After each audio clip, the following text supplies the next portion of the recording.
So hello everyone, welcome to my YouTube channel The Geography Guide। तो आज की इस वीडियो में हम एक बहुत ही इम्पोर्टेंट टॉपिक डिस्कस करने वाले हैं जो है ग्लेशियल लेक आउटबर्स्ट फ्लड।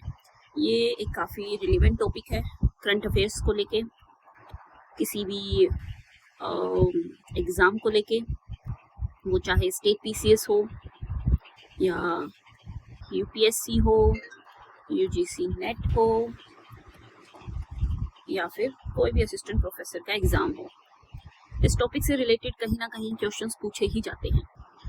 अगर रिसेंट की बात करें तो यूपीएससी ऑप्शनल 2025 में 10 नंबर का क्वेश्चन इस टॉपिक से पूछा गया है। तो अगर ये क्वेश्चन जब एग्जाम में पूछा जाता है तो इसको कैसे आंसर करना होता है। तो आगे बढ़ने से पहले ये कुछ मेरे बारे में जानकारी है। मैंने मास्टर्स की हुई है ज्योग्राफी से। मैं यूजीसी नेट जीआरएफ क्वालिफाइड हूँ विद 100% नेट मेरा 2 बार क्वालिफाई है, क्योंकि पहली बार में जीआरएफ नहीं हो पाया था, इसलिए तो कोई ये मत बोलना मैंने किसी की सीट वेस्ट कर दी। मैंने पीएचडी की हुई है ज्योग्राफी में और इस सब्जेक्ट को टीच करने के लिए मैं काफ़ी ज़्यादा पैशनेट हूँ। इस सब प्रोसेस में जब हम डिस्कशन कर रहे होंगे, अगर आप लोगों को कहीं भी कोई भी प्रॉब्लम आ रही है तो ये ईमेल आईडी रहेगी जो कि हमारा पॉइंट ऑफ कॉन्टेक्ट रहेगा। चिंता ना करें, आपको एक फॉर्मेट में मेल लिखने की जरूरत नहीं है, जैसे व्हाट्सएप पे मैसेज करते हैं। सिंपली ये मेल आईडी डालिए और अपनी क्यूरी वहाँ पे डाल दीजिए। मैं स्पैम फोल्डर भी चेक करती रहती हूँ टाइम टू टाइम, तो ये मत सोचना कि आपकी क्यूरी स्पैम में चली जाएगी तो क्या होगा। मैं चेक करूँगी और जो भी मेरे को रिलेवेंट लगेगा I will pick it up and हम उसको एड्रेस करेंगे, ठीक है। तो without wasting time let's move forward. जो हमारा टॉपिक है ग्लेशियल लेक आउटबर्स्ट फ्लड, उसका एक क्विक ओवरव्यू ले लेते हैं। हमने उसकी मेन कॉजेज को भी एक्सप्लेन किया हुआ है। तो सबसे पहले इसकी एक प्रॉपर डेफिनेशन हमारे पास होनी चाहिए। एक बात और, पढ़ाते टाइम जो भी मैं कीवर्ड बोलूँ कि इसको आप याद रखना, इसका मतलब वो एक्सट्रीमली इंपॉर्टेंट है। आप उस कीवर्ड को अपने आंसर्स में ना लिखना अफोर्ड नहीं कर सकते, क्योंकि आपके वही मार्क्स कट जाएंगे। आप कितनी भी राम कहानी सुना लो, लेकिन अगर आपने वो प्रॉपर कीवर्ड अपने आंसर में यूज नहीं किए तो आपको कोई नंबर नहीं देने वाला। एग्जैक्टली सेम चीज होगी आपके एमसीक्यू में। अगर आपने कीवर्ड मिस किए और आपका एमसीक्यू क्वेश्चन आया, उसमें स्टेटमेंट वाइज जब क्वेश्चंस पूछे जाते हैं और आपको कीवर्ड्स का पता ही नहीं है, आपको सिर्फ कॉन्सेप्ट का पता है। So let's start now. इसमें जो डेफिनेशन होती है ग्लोव की, हम इसको बोलेंगे ग्लोव, ठीक है। इसकी फुल फॉर्म है ग्लेशियल लेक आउटबर्स्ट फ्लड। अब आगे हम इसको ग्लोव बोलेंगे।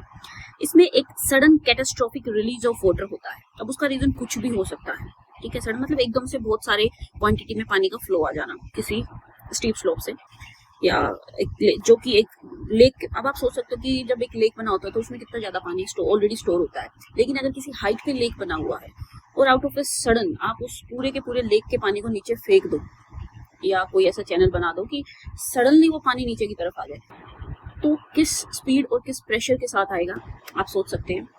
तो इस कंडीशन में यही होता है जब किसी ग्लेशियल लेक का आउटबर्स्ट होता है। अब वो फेलियर हो सकता है कि कोई आपने नेचुरल डैम बना रखी हो, वो फेल हो जाए, या फिर जो मोस्ट इम्पोर्टेंट थिंग है वो होता है मोरेन और आइस। मोरेन हमारे ग्लेशियर से बनते हैं। जब एक जगह से ग्लेशियर पास करता है तो वो अपने पीछे कुछ फुटप्रिंट छोड़ के जाता है, और किसी भी वाटर बॉडी के बाउंड्रीज में जब वो कोई स्टोन, आइस या रॉक्स इकट्ठा कर दे तो उन सबको मिला के कहीं ना कहीं मोरेन बन जाते हैं, ठीक है। इनसे फ्लैश फ्लड कोज होती है और कई बार डेब्रिस फ्लो डाउनस्ट्रीम भी आ जाता है। जो सब चीजें इकट्ठा होके एक लेक की बाउंड्री बना रहे होते हैं, जिसको हम मोरेन बोल रहे हैं, जब वो फेल होता है तो पानी के साथ साथ वो डेब्रिस भी नीचे फ्लो करके आ जाता है, जिससे और भी ज्यादा कैटास्ट्रोफिक डैमेज हो जाता है उस एरिया में। ये एक डायग्राम के थ्रू हमने डिजास्टर को दिखाने की कोशिश की है। अब देखिए, जैसे कि ये एक ग्लेशियर यहाँ पे फॉर्म हो रखा है, और इस ग्लेशियर से यहाँ पे कुछ मोरेन या आइस डैम, कई बार ऐसा होता है कि टेम्परेचर बहुत लो है और जो स्नो है वो आइस की फॉर्म ले लेते हैं। स्नो काफी स्मॉल क्रिस्टल्स होते हैं, काफी सॉफ्ट होते हैं, लेकिन जब वो आइस की फॉर्म लेते हैं तो वो एक सॉलिड फॉर्म में आ जाते हैं। जब वो मोरेन और आइस डैम यहाँ पे फॉर्म हो जाता है तो ओवर द टाइम यहाँ पे आके पानी इकट्ठा होना शुरू हो जाता है। एक साइड ग्लेशियर हो जाएगा और बाकी की तरफ मोरेन फॉर्म हो जाएगा, या यहाँ पे ग्लेशियर। तो ये कहीं ना कहीं एक सर्कुलर फॉर्म ले लेता है और यहाँ पे एक लेक फॉर्मेशन हो जाती है। लेकिन ओवर द टाइम ये मेल्ट तो करेगा, ये मेल्ट करेगा तो एक डैम फेलियर वाला फिनोमिना बनेगा। जैसे ही डैम फेलियर होगा, ये पानी का सडन रिलीज हो जाएगा। पानी जाएगा कहाँ? आगे आगे कहाँ जगह है, पानी नीचे की तरफ जाएगा क्योंकि ये स्टीप स्लोप पे है और यहाँ पे फ्लैश फ्लड डाउनस्ट्रीम आ जाएगा। इसकी और प्रॉपर डेफिनेशन देखें हमारे हिमालयन कॉन्टेक्स्ट में, क्योंकि हिमालय में रेगुलरली आते रहते हैं ग्लोव्स, क्योंकि हिमालय एक यंग फोल्ड माउंटेन सिस्टम है जिसकी हाइट अभी काफ़ी ज़्यादा है और हम उसे थर्ड पोल ऑफ अर्थ भी बोलते हैं, क्योंकि वहाँ पे after north and south pole काफ़ी ज़्यादा मात्रा में आइस मिलती है या स्नो मिलती है। जो ग्लेशियर लेक फॉर्म करते हैं, जब ग्लेशियर्स रिट्रीट करते हैं, मतलब एक जगह से ग्लेशियर्स आके वापस चले गए या वापस आ रहे हैं, तो कुछ ना डिप्रेशंस वहाँ छोड़ के चले जाते हैं, क्योंकि ग्लेशियर जब मूव करता है तो वो अकेला सिर्फ आइस या स्नो लेके मूव नहीं करता, उसके साथ बहुत बड़े बड़े रॉक्स, पत्थर, ये सब उसके साथ साथ चलते हैं। तो कई बार ऐसा होता है कि वो कहीं किसी जगह को इतना ज्यादा इरोड कर देते हैं कि वहाँ पे एक डिप्रेशन फॉर्म हो जाता है। ग्लेशियर तो वहाँ से चला जाता है लेकिन वो डिप्रेशन वही रह जाता है, कुछ टाइम के लिए वहाँ पानी रहता होगा लेकिन ओवर द टाइम वो इवेपोरेट होकर चला जाता है और एक खाली एम्प्टी डिप्रेशन वहाँ पे रह जाता है। ओवर द टाइम वो डिप्रेशन मेल्ट वाटर से फिल करता है, often impounded by loose rock ice, ये अभी मैंने आपको बताया, इन स्टीप माउंटेन वैली। ठीक है, वो डिप्रेशन मेल्टेड वाटर से फिल करता है। हमारे जो हिमालय की कैराकोरम रेंज है उसमें ग्लेशियर रिट्रीट काफी एक्सीलरेट कर रखा है due to the global warming phenomena. ठीक है, विच हैज इंक्रीज्ड, उसने दोनों चीजों को बढ़ा दिया है, लेक के साइज को और नंबर्स को, जिससे कि ये वाला जो फिनोमेना है अब एक काफी बड़ी इमर्जिंग हजार्ड बन गई है ह्यूमन सिविलाइजेशन के लिए। क्योंकि हम ज्यादातर ह्यूमन की टेंडेंसी होती है, हम रिवर्स के चारों तरफ रहना पसंद करते हैं और इनकी फॉर्मेशन अगर अपर वैली में हो रही है तो लोअर वैली में रिवर वैली में तो ह्यूमन पॉपुलेशन ही रह रही है। जब अपर वैली में ग्लोव अगर फॉर्म होंगे तो जैसे ही डैम फेलियर होगा अपर वैली से वो डाउन वैली की तरफ आएंगे और डाउन स्ट्रीम पे हमेशा ह्यूमन सिविलाइजेशन होती है। क्यों? पॉपुलेशन इतनी ज्यादा बढ़ रही है, हमें फर्टाइल लैंड चाहिए, हम ऐसी जगह को चूज करते हैं जहाँ पे फर्टिलिटी ज्यादा हो, इजली अवेलेबल ऑफ वाटर हो, तो जिसकी वजह से एक नॉर्मल नेचुरल हजार्ड आज एक कैटास्ट्रोफिक फॉर्म ले चुकी है। I hope this is clear now. इससे हमारा की टेक अवे है, ये रिजल्ट होते हैं इंटरेक्शन की between long term climatic and geomorphic changes. Geomorphic changes are related to landscape and earth surface only that create and destabilise glacier lakes and short term triggers that cause dam failure. So it's a very good definition जो आपको अपने answer में लिखनी ही चाहिए। अब कुछ causes होती हैं इनकी ग्लोव की, वो अब हम यहाँ डिस्कस कर लेते हैं। कुछ फिजिकल ट्रिगर्स होते हैं जो कि इमीडिएट कॉजेज में काउंट होते हैं। इमीडिएट कॉजेज मतलब कि जब ये इवेंट हुआ उस मोमेंट पे ऐसा क्या हुआ कि वो इवेंट ओकर हो गया। ठीक है, तो वो इमीडिएट कॉजेज होते हैं। वैसे तो ओवर द टाइम डेवलप होता है, ये काफी लॉन्ग टर्म फिनोमिना होता है टाइम को देखे तो, लेकिन जिस दिन या जिस समय ये हुआ उस दिन ऐसा क्या हुआ था तो उसको हम ट्रिगर पॉइंट बोलते हैं। उसमें हम इंक्लूड करते हैं जैसे अवलांचेस, लाइक सडनली अवलांचे आ जाए, लाइक द स्नो बाउंडिंग जो टेंडेंसी होती है ग्लेशियर्स की, अगर वो लूजन अप कर जाए तो काफी ज्यादा क्वांटिटी में स्नो एक डायरेक्शन में बहने लग जाती है with the gravity flow, wind, या आप कुछ भी कह लो, तो उसमें बहुत सारे स्टोन्स वगैरह उसके साथ होते हैं, तो उसमें अवलांचे और लैंडस्लाइड दोनों चीजें इंक्लूड होती हैं। ये जहां जाके टकराता है उस एरिया को कुछ समय के लिए बिल्कुल स्नो से ढक देता है। जब ये किसी लेक में जाए तो रॉक और आइस अवलांचेस जब होते हैं तो लैंडस्लाइड और स्नो अवलांचेस उस लेक के डिस्प्लेसमेंट वेव्स ओकर करते हैं। जैसे कि अगर अवलांचे जा रहा है उसमें बहुत बड़े बड़े पत्थर हैं, रॉक्स हैं, अब वो जैसे ही उस लेक की तरफ जाएंगे तो वो उसमें एक डिस्प्लेसमेंट जनरेट करेंगे। आप इस चीज को इमेजिन करिए, आप एक ग्लास ऑफ वाटर लीजिए, उसके अंदर कोई भी छोटा पत्थर डाल के देखिए, जैसे ही आप उसके अंदर डालेंगे तो उसमें एक वेव जनरेट होगी जिसकी वजह से पानी एकदम उछल के बाहर की तरफ जाएगा।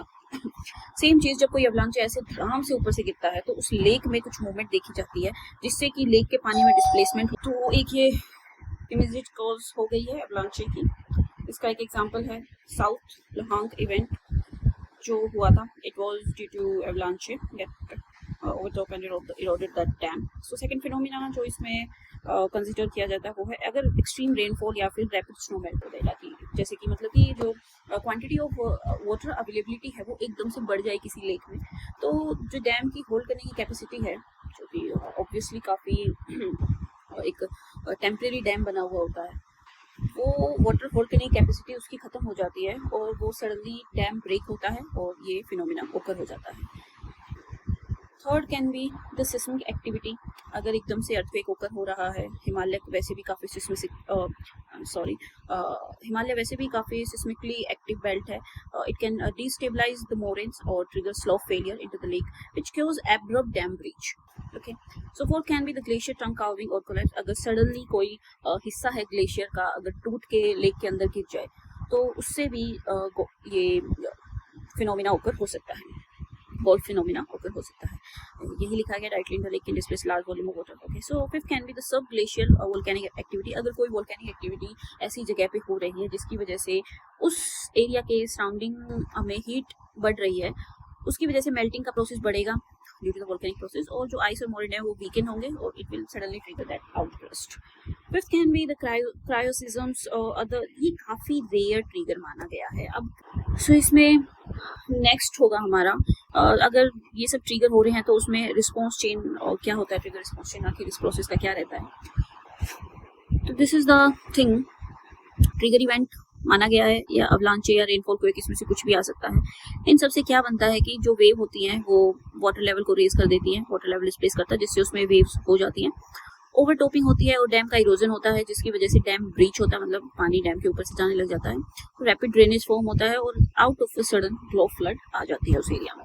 इसका इमीडिएट क्योज जो होता है वो ब्रीच और कोलैप्स ऑफ मोरेन को ही कंसिडर किया गया है, क्योंकि बारिश हो रही है या अर्थक्वेक आ रहा है या कोई वोल्केनिक एक्टिविटी हो रही है, कुछ भी हो रहा है, लेकिन पानी बाहर आया कैसे? पानी बाहर आने का रीजन होता है कोलैप्स ऑफ मोरेन और ice dam. So this is the immediate chaos. ये कीवर्ड आप याद कर लीजिए। जहाँ कुछ भी आए वो एक अलग अलग अपनी जगह पे ठीक इवेंट है, ठीक है, लेकिन पानी बाहर आया क्यों? पानी बाहर आने का रीजन है द कोलैप्स ऑफ मोरेन और आइस डैम। तो इमीडिएट क्योज में इस चीज को रट लीजिए, कोलैप्स ऑफ मोरेन और आइस डैम या फेलियर ऑफ डैम, ठीक है, which leads to rapid lake drainage and high energy flood wave downstream, ठीक है। इसमें अब प्रॉक्सिमिटी कितना ज्यादा रोल प्ले करती है इस इवेंट में। इसमें इनमें से अगर कोई भी चीज अलोन एक्ट करेगा या फिर कॉम्बिनेशन में, तो वो उसका ट्रिगर स्नैपशॉट माना जाता है। जैसे कि ये हम वैसे यहाँ पढ़ चुके हैं, अवलांचेस हो गए, लैंडस्लाइड, ये हिमालय में मोस्ट कॉमन देखे गए हैं। ये एक्सट्रीम रेनफॉल हो गई या रैपिड स्नो मेल्ट हो गया या सडन इनफ्लो हो गया। सो अर्थक्वेक्स एंड सिस्मिक शेकिंग से भी वी नो दैट इससे गोल्फ फॉर्मेशन हो सकती है। ग्लेशियर का भी कर चुके हैं सब, ग्लेशियर वोल्केनिक एक्टिविटी, क्रायोसिज्म रेयर, ये काफी रेयर होता है। इसको अगर आपके एमसीक्यू में आ जाए कि cryoseism are the most common cause of GLOFs, तो आप इसको गलत करना क्योंकि ये काफी रेयर फिनोमिना होता है, ठीक है। अब हमारी अगली स्लाइड में हम पढ़ेंगे कि क्लाइमेटिक और जियोमॉर्फिक कॉजेस का क्या इफेक्ट होता है गोल्फ में, या उनका क्या रोल है इस इवेंट में। तो climate induced glacier mass loss हो ही रहा है, हम सबको पता है, जिसकी वजह से हमारी बहुत सारे इंटरनेशनल ट्रीटी साइन भी की जा रही हैं। तो इसमें जब ग्लोबल टेम्परेचर बढ़ता है तो ये ग्लेशियर रिट्रीट को कोज करता है। ये सबको पता है ग्लेशियर रिट्रीट का क्या मतलब होता है। एक तो ग्लेशियर आगे की तरफ बढ़ रहा है, रिट्रीट को पीछे की तरफ जा रहा है, which leads to formation and expansion of glacier। अब पीछे जा रहा है तो वो मेल्ट होकर पानी तो फॉर्म करेगा, तो ग्लेशियर लेक्स यहाँ पे फॉर्म हो जाते हैं, जिससे कि अनस्टेबल और स्टीप वैली कंडीशंस वहाँ पे बन जाती हैं। अनस्टेबल वो ऑब्वियस रहेंगे, अब इतने टाइम से अगर किसी चीज के ऊपर इतना ज्यादा इमेंस प्रेशर था तो वी डोंट नो अब उसके नीचे क्या प्रोसेस चल रहा है, ठीक है। सेकंड इसमें कंसिडर किया जाता है permafrost degradation and ice melting. और परमाफ्रोस्ट वो माना जाता है जो कि पूरे साल जमी हुई जमीन होती है, मतलब जो सरफेस एरिया होता है उससे 1 सेंटीमीटर की जो मिट्टी होती है वो आइस फॉर्म में होती है। इस एरिया में कोई खेती वगैरह कुछ नहीं कर सकता, ठीक है।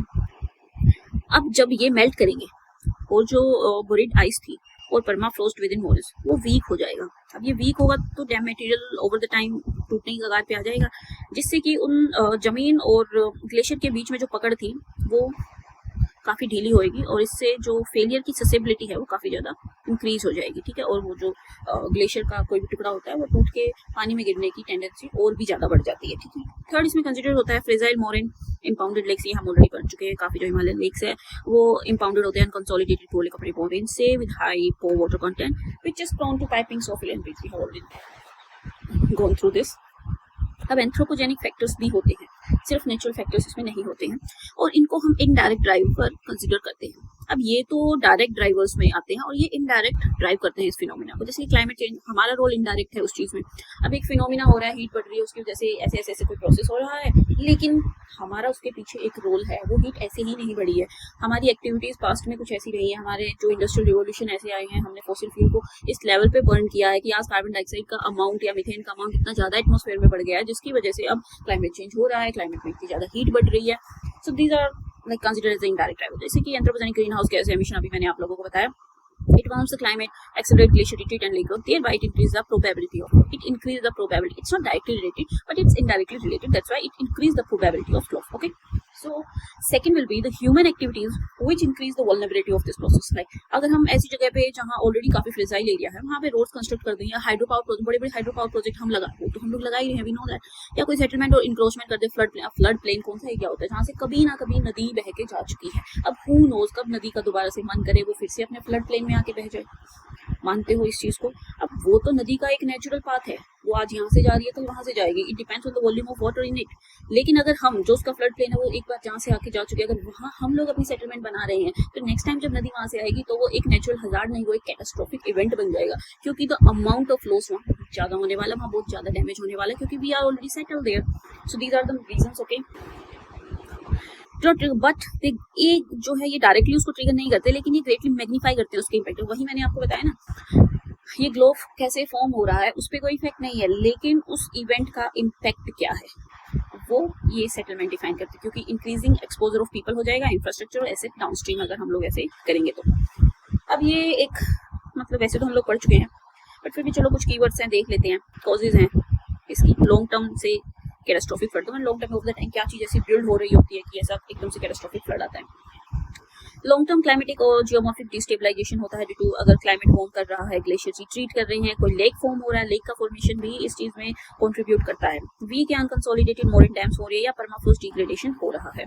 अब शॉर्ट टर्म ट्रिगर में क्या माना जाता है कि एकदम से एवलांचे आ जाए या रेनफॉल हम बढ़ चुके हैं, अर्थक्वेक, सडन रेनफॉल, ठीक है। डैम फेलियर, ओवरटॉपिंग है, मतलब जो डैम बना हुआ उसके ऊपर से पानी बह के जा रहा है। Piping and internal erosion, collapse और breach, rapid lake drainage in flood wave, high velocity flood आ जाए, डेब्रिज सेडिमेंट ट्रांसपोर्ट आ जाए, फ्लैश फ्लड, ये सब होती हैं। इसके इम्पैक्ट होते हैं loss of life, damage to infrastructure, destruction of settlement, agriculture ecosystem, long term socio economic disruption. So ये तो इफेक्ट इसके रहते ही हैं। Why Himalayas are highly prone, तो ये काफी इंपॉर्टेंट है अगर ये क्वेश्चन आए कि हिमालयस ग्लोव के इतने ज्यादा हाईली प्रोन क्यों है इस इवेंट के, तो वही वहाँ पे काफी ज्यादा स्टीप और रग टेरेन है। हम सबको पता है यंगफोर्ड माउंटेन है, स्टीप और रग टेरेन तो होगा ही। यंग अनकंसोलिडेटेड माउंटेन जियोलॉजी, अब हाई रिलीफ है, अगेन इट्स यंगफोर्ड माउंटेन, अभी इरोजन उस लेवल पे नहीं हुआ है, जैसे अरावली काफी पुराने हो चुके हैं तो वो कट कट के प्लेन एरिया में कन्वर्ट हो रहे हैं। हाई रिलीफ और deep valleys, rapid glacier retreat हो जाता है। सिस्मिकली एक्टिव रीजन है, we know that. Densely populated downstream valleys हैं, कहीं ना कहीं हिमालय में पॉपुलेशन काफी डेंसली पॉपुलेटेड है। So these are the main reasons. अब अगर हम इसको एक नटशेल में देखें तो ये अराइज करते हैं interplay of long term climate change and geomorphic fragility of glacial dam system acted upon by short term natural triggers leading to sudden and devastating flood releases. ये आप डेफिनेशन बिल्कुल रट लीजिए, बहुत इंपॉर्टेंट है। अब अगर यूपीएससी में आपको इसको यूज करना तो आप इंटरलिंक कीजिए क्लाइमेट चेंज को, डिजास्टर रिस्क रिडक्शन को, माउंटेन इकोसिस्टम और सस्टेनेबल डेवलपमेंट को, काफी अच्छा आंसर आप लिख पाएंगे। ये कुछ केस स्टडीज है जो आप अपने आंसर्स में लिख सकते हैं। हिमालय में, नेपाल में एक डिक्शो करके खुम्बू एरिया में एक गोल्फ इवेंट हुआ था, जिससे जो कि इसका रीजन था आइस रोक एवलांचे, ये याद कर लीजिए। ये क्या हुआ, हाँ, lake generated a surge that overtop, उसमें ओवरटॉप किया था उसने मोरेन को, काफी अच्छा आपका केस स्टडी रहेगा। It destroyed the Namchi hydro power plant, वहां पे था तो डिस्टर्ब किया था कम्युनिटीज डाउनस्ट्रीम को।